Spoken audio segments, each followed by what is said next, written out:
Growing up as a white Christian conservative in the United States, ever since I was a kid, I was taught to have this blinding, unwavering loyalty, fealty to Israel.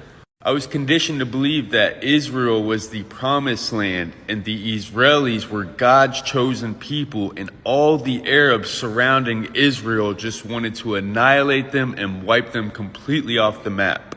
We were taught that Muhammad was a false prophet and those who were worshiping to Allah were worshiping to the wrong God.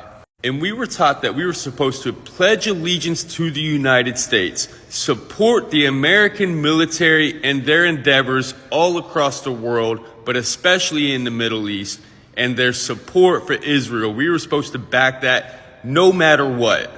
And to question anything would be un-American.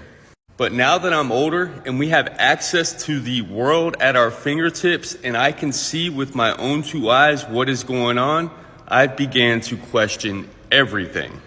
I realized that we bought the lie that Western media propagates to us. We bought the lie that the American church or the Western church propagates to us.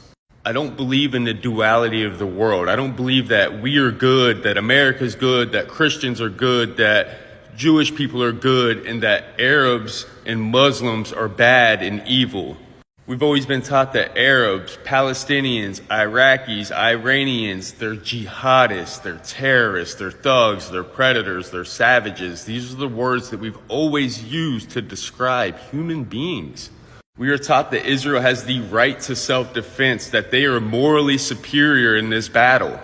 But I now realize that he who controls the media controls the masses, and Israel has the power to not only control the narrative, but to control the way that the war is fought. We are taught that this war started from a Hamas terrorist attack on October 7th, but in reality, this war started 75 years ago, with the start of the ethnic cleansing of the Palestinian people and the stealing of their land.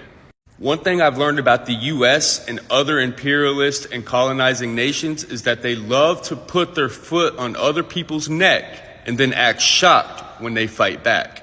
Any nation that tries to employ a system other than the United States capitalistic system, we will automatically cut them off, sanction them, put our foot on their neck, don't give them access to the U.S. economy and the rest of the world, and then we will look at them and say, look, they failed. That doesn't work. Their system doesn't work. And we're supposedly the wealthiest nation in the world, but we've got millions in prison. We've got millions on the street homeless. We got millions without health care. And we say to the rest of the world that we're morally superior and our system's the best. And when our own people begin to question it and speak out against it, we are told that we are unpatriotic and un-American, and if we don't like it, go to those other countries whose system doesn't work because America has her foot on their neck. I've had to do so much deconstruction and deprogramming of everything that I've ever been taught, everything that I've ever been indoctrinated with living in the South of the United States. We love to say that we are all human. We claim that all lives matter. Yet we're still supporting the bombing of innocent civilians. I've said it since day one, and I'll say it again. I will always stand on the side of the oppressed and free Palestine.